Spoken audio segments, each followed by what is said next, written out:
দণ্ডবোধ জোহার। আমার নাম হচ্ছে রাকেশ মদিকরা। আপনারা দেখছেন রাকেশ মদিকরা ভয়েস। আজ 9 আগস্ট বিশ্ব আদিবাসী দিবস। আজ আদিবাসীদের গর্ব এবং আদিবাসী সমাজের জন্য আজ জনপ্রিয় বা খুব একটি ভালো দিন বলতে পারো।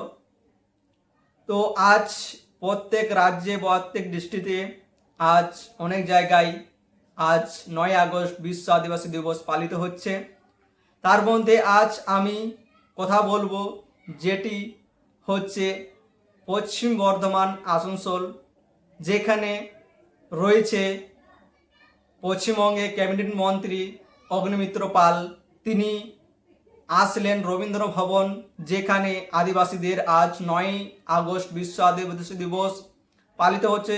সেখানে তার কি বক্তব্য রাখলেন এবং আদিবাসীদের কি বার্তা তিনি পৌঁছালেন, এবং তাই আজ এই ভিডিওর মধ্যে আমি আপনাদের সঙ্গে তার কথা আলোচনা করব এবং তার সেই ভিডিও ক্লিপ আমি পেশ করছি। তো আপনারা ভিডিওটি লাস্ট পর্যন্ত দেখুন। আর দেরি না করে এই ভিডিওটি শুরু করা যাক। আর এই ভিডিওটি অনেকে লম্বা হবে, সে কারণে আমি আর কিছু বক্তব্য রাখছি না, লাস্ট পর্যন্ত আপনারা দেখুন। ও সংগ্রামের কথা কখনো বাদ দেওয়া যাবে না।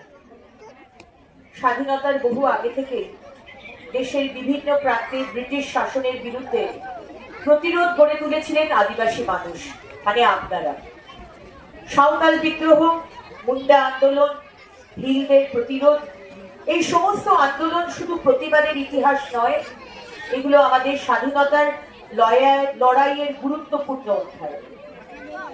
ভগবান বিরসা মুন্ডার নাম আজও আমাদের অনুপ্রেরণা দেয়।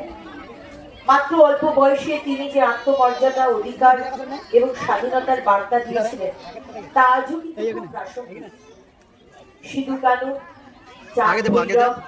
তিলকা মাঝি, অসংখ্য বীর বীরাঙ্গনা তাদের জীবন দিয়ে প্রমাণ করেছিলেন অন্যায়ের কাছে মাথা নত করা তাদের স্বভাব নয়।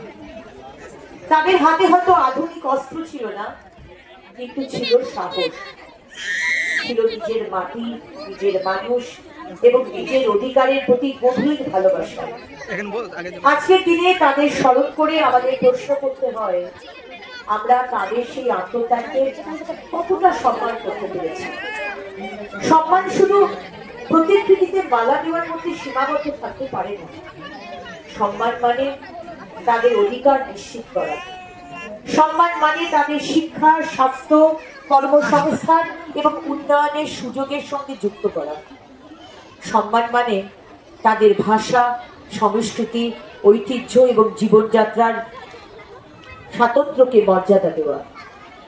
এই জায়গাতেই সম্মানীয় প্রধানমন্ত্রী শ্রী নরেন্দ্র মোদীজি নেতৃত্বাধীন কেন্দ্রীয় সরকারের উদ্যোগগুলি অত্যন্ত গুরুত্বপূর্ণ। দেশের আদিবাসী সমাজকে দেশের উন্নয়নের মূল স্রোতের অংশীদার করার জন্য কেন্দ্রীয় সরকার একাধিক উদ্যোগ নিয়েছে। আদিবাসী স্বাধীনতা সংগ্রামীদের স্মরণে জনজাতীয় গৌরব দিবস পালনের সিদ্ধান্ত তারই একটি গুরুত্বপূর্ণ উদাহরণ। বিরসা মুন্ডার মতো মহান স্বাধীনতা সংগ্রামীকে দেশের সামনে নতুন করে তুলে ধরা হয়েছে, কারণ ইতিহাসের যে অধ্যায় এতদিন অনেক সময় আড়াল থেকে গেছে, সেই ইতিহাসকে সামনে নিয়ে আসা আমাদের দায়িত্ব। শুধু ইতিহাসের স্বীকৃতি নয়, আদিবাসী এলাকার শিক্ষা, স্বাস্থ্য, পরিকাঠামো, পানীয় জল, জীবিকা এবং স্বনির্ভরতার ক্ষেত্রেও কেন্দ্রীয় সরকারের বিভিন্ন প্রকল্প কাজ করছে। আজকে এই অনুষ্ঠানের মাধ্যমে আমি আমার আদিবাসী ভাই বোনদের জানাতে চাই যে আপনারা আমাদেরকে জানান আপনার গ্রামে কোথায় রাস্তা নেই। আমি এখনই শালডাঙ্গার কথা বলছিলাম। শালডাঙ্গার রাস্তা আমরা পুজোর আগেই শুরু করবো। এরকম কোন গ্রামে আপনাদের বাড়ি নেই, আমরা বাড়ি বানিয়ে দেবো। কোথায় জল পাননি সেটা আমাদের বলুন, আমরা জল পৌঁছে দেব। আমরা শৌচালয় পৌঁছে দেব, আমরা রাস্তার পাশে লাইট পৌঁছে দেব, আমরা একলব্য আদিবাসী স্কুল পৌঁছে দেব। বিকশিত ভারত গড়ার স্বপ্ন তখনই সফল হবে যখন দেশের প্রত্যন্ত অঞ্চলের মানুষও সেই উন্নয়নের সমান অংশীদার হবে। আদিবাসী সমাজকে পিছনে রেখে ভারত কোনোদিন এগোতে পারে না। আর পশ্চিমবঙ্গের ক্ষেত্রেও আমাদের অবস্থান অত্যন্ত পরিষ্কার। এই রাজ্যের আদিবাসী ভাই বোনেরা কোনো রাজনৈতিক ভোট ব্যাংক নন, তারা আমাদের সমাজের সম্মানিত অংশ। তাদের সঙ্গে রাজনীতি নয়, তাদের সঙ্গে উন্নয়নের সম্পর্ক গড়ে তুলতে হবে। আমরা চাই আদিবাসী যুবক যুবতীরা ভালো শিক্ষা পান, দক্ষতা অর্জন করুন, নিজেদের পায়ে দাঁড়ান। আমরা চাই তাদের এলাকার রাস্তা, পানীয় জল, বিদ্যুৎ, স্বাস্থ্যকেন্দ্র এবং স্কুলের উন্নতি হোক। আমরা চাই তাদের সংস্কৃতি ও ঐতিহ্য সুরক্ষিত থাকুক। সবচেয়ে বড় কথা, আমরা চাই তারা যেন নিজেদের অধিকার নিয়ে কথা বলতে পারেন, মাথা উঁচু করে সমাজে এগিয়ে যেতে পারেন। কেন্দ্রে নরেন্দ্র মোদী সরকার সবকা সাথ, সবকা বিকাশ, সবকা বিশ্বাস, সবকা প্রয়াস, এইটার যে কথা বলেন তার অর্থই হলো উন্নয়ন যেন সমাজের শেষ প্রান্তে থাকা মানুষের কাছেও পৌঁছয়। আজ বিশ্ব আদিবাসী দিবসে আমরা সেই প্রতিশ্রুতি আবার মনে করিয়ে দিতে চাই। আদিবাসী সমাজ ভারতের অতীতের গৌরব, বর্তমানের শক্তি এবং ভবিষ্যতের উন্নয়নের গুরুত্বপূর্ণ অংশীদার।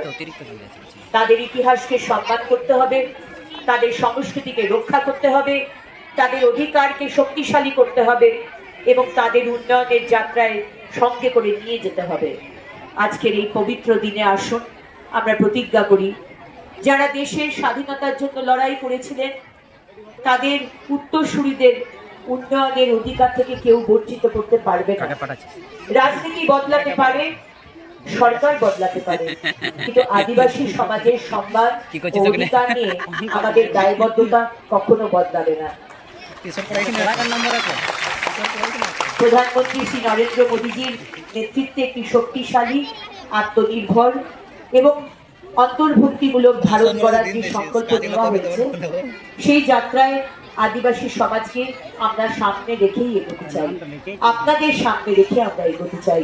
আর পশ্চিমবঙ্গেও পরিবর্তনের রাজনীতি করতে চায়, বঞ্চনার রাজনীতি নয়, উন্নয়নের রাজনীতি, ভোটের রাজনীতি নয়, সম্মানের রাজনীতি, প্রতিশ্রুতির রাজনীতি নয়, কাজের রাজনীতি। আজ বিশ্ব আদিবাসী দিবসে আদিবাসী সমাজের সমস্ত ভাই বোনকে জানাই আন্তরিক শ্রদ্ধা, শুভেচ্ছা ও অভিনন্দন। অনেক ধন্যবাদ। জয় হিন্দ। জয় জোহার। জয় জোহার। ওনাকে আমরা সম্বোধন করব। ভিডিওটা দেখ কেমন দেখাচ্ছে ওখানে। মতলব ফরেন আমাদের সেক্রেটারি দেবেন মেমেন্টো দিয়ে আদৌ পেলেন। আপনি তো এটা সারা পায়া মেমেন্টো আমাদের আপনার সেক্রেটারি সারা হয়া। তো আপনারা দেখলেন আজ যে আসানসোলে রবীন্দ্র ভবনে 9 আগস্ট বিশ্ব আদিবাসী দিবসে আমাদের আসানসোলে ক্যাবিনেট মন্ত্রী অগ্নিমিত্র পাল কি বক্তব্য দিলেন আপনারা বুঝতেই পারলেন, আর আপনারা সবাই শুনতে দেখতে পারলেন। তো অনেক বড় হওয়ার কারণে আমি আর কিছু বলছি না।